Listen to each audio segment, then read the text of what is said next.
आणि सकाळी comfort to उठल्यानंतर पहिलं चष्मा शोधणं. इथनं माझी दिवसाची सुरुवात व्हायची कारण दिसायचंच नाही काही हाय मायोपिया असल्यामुळे.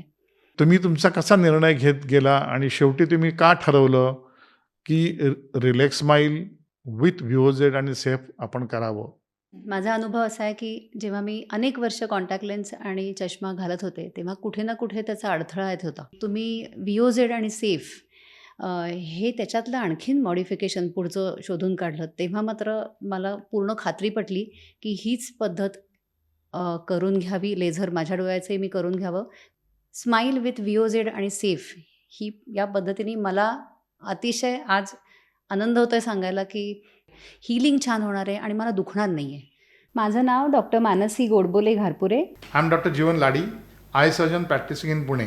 सध्या मायोपिया करेक्शन म्हणजे मायनस नंबर काढून टाकायचा असेल, तर काय काय लेझरचे ऑप्शन्स अवेलेबल आहेत? ब्लेडलेस लॅसिक करता येईल. म्हणजे तुम्ही फ्लॅप घ्यायची गरज नाही तुम्हाला आणि तुम्ही जरी घेतला तर तो तुम्ही तो लेझरने घेऊ शकता. म्हणजे ब्लेड वापरण्याची गरज नाही पडणार.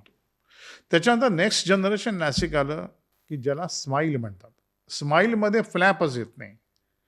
त्याच्यामध्ये फक्त 2 मिलिमीटर ओपनिंग येतं आणि त्याच्यातून तुमचा करेक्ट केलेला जो नंबर आहे, ते लेंटिकल म्हणून बाहेर काढलं जातं. व्हीओझेड आणि सेफ हे पेशंटच्या दृष्टीने जास्त सुरक्षित अशी शस्त्रक्रिया आहे. त्याला मान्यता प्राप्त आहे का? हो, खूप चांगला प्रश्न आपण विचारला. ह्याच्यावरती काम दोन्ही व्हीओझेड आणि सेफवरती 2015 पासून सुरू केलं आहे. भारतीय सरकारकडे त्याची नोंदणी झालेली आहे आणि हे कॉपीराइटेड टेक्निक आहे. भारतीय सरकारबरोबर हे कॉपीराइटेड टेक्निक म्हणून रजिस्टर्ड आहे. आता त्याची सर्वसामान्यांसाठी त्याचा जेवढा फायदा होईल तेवढा चांगला आहे. पण मान्यताप्राप्त त्याला पूर्ण सर्व बाजूनी आहे. Thank you for watching today's podcast. If you have any questions, please write them in the comment box and see you again.